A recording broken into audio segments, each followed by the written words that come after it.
जिस तरीके से दावे यहां पर किए जा रहे हैं, जीत के दावे किए जा रहे हैं, जो इस बीच तस्वीरें निकलकर सामने आ रही हैं। तो बिहार में दोनों डिप्टी सीएम को लेकर यह बयान जिस तरीके से सामने आया है। इस बीच हमारे साथ इंडिया न्यूज के न्यूज डायरेक्टर आलोक मेहता जी जुड़े हुए हैं। आलोक सर, सबसे पहले तो बहुत स्वागत आपके स्टूडियो में। और आलोक सर, जो तस्वीरें इस वक्त ये निकलकर सामने आ रही हैं और जो रुझान निकलकर सामने आ रहे हैं, क्या आपको लगता है कि रुझान नतीजों में तब्दील होंगे या तस्वीरें बदलती नजर आएंगी? क्योंकि बिहार को लेकर बात करें आलोक सर, तो बिहार ने हमेशा यू टर्न दिखाया है। अभिषेक, देखिए, मुझे ऐसा लगता है कि हम लोग बहुत जल्दबाजी में नहीं रहना चाहिए। कितनी बार हम लोग, चूँकि मैं पुराना जिसको कह सकते हैं पापी हूँ, तो देखता रहा हूँ कि कई बार आप कोई भी प्रोडक्शन करें, हाँ ये है कि कांटे का खास करके तेजस्वी को कमज़ोर ना माना जाए। एनडीए का बढ़त इसलिए कि जेडीयू और बीजेपी साथ में है, इसलिए अभी तक जो ट्रेंड है ये सही है। लेकिन एक बात थोड़ा सा जोड़ें अपने दर्शकों के लिए, चूँकि अभी मैं जोड़ा है और अपने साथ आप जैसे युवा ही वोटर सबसे ज़्यादा हैं कि ये इस समय जो फेस्टिवल है, मैं इसको चुनाव को हमेशा फेस्टिवल मानता हूँ, गांव मन प्रजातंत्र का फेस्टिवल, और इसलिए बेगानी शादी में अब्दुल्ला दीवाना। देखिए, सब दूल्हा की तैयारी, मिठाई की चर्चा आप कर रहे हैं।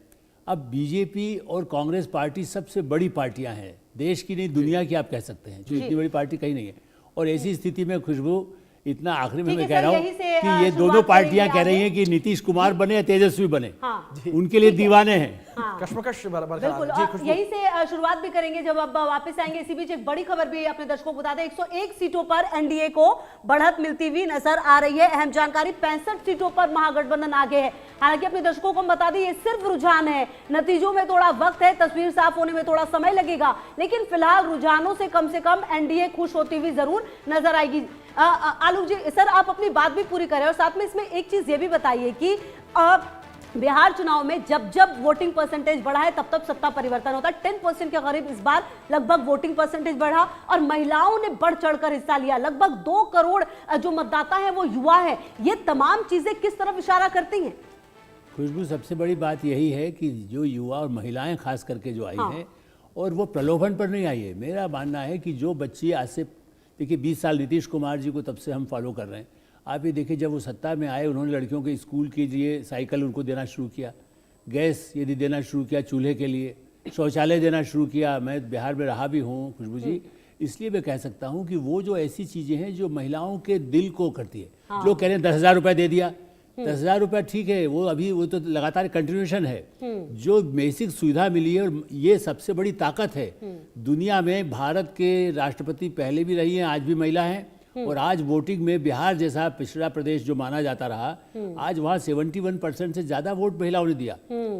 ये किसी पार्टी के हित में हो, मैं अभी भी यही कहूंगा, लेकिन ज्यादा इसलिए संभावना बनती है कि उनके मन में उनके प्रति सम्मान है। शराबबंदी भी क्या एक बड़ा मुद्दा रहा सर? बिल्कुल बिल्कुल, शराबबंदी सब देखिए, जो लोग ड्रिंक करते हैं उनको या ये कहते हैं साहब अवैध शराब मिलती है। आप तमिलनाडु से लेकर के दिल्ली, हरियाणा, पंजाब, कहाँ नहीं अवैध शराब बन जाती है।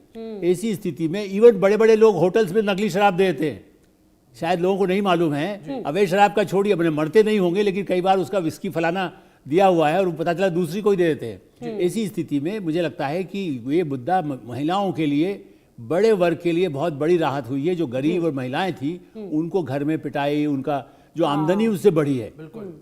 बिल्कुल आलोक सर, ये कह सकते हैं कि घर में एक शांति आई है और इसीलिए कहा जाता है कि नीतीश कुमार के साथ एक 30% का अपना वोट बैंक है महिलाओं का। वो किसी भी दल में जाएं तो वो पासा पलट सकते हैं। मनीष हमारे सहयोगी भी लगातार बने हुए। मनीष, आपका रुख करूंगा, सीएम आवास के बाहर आप हैं, एनडीए को लेकर बात करें। फिलहाल रुझानों में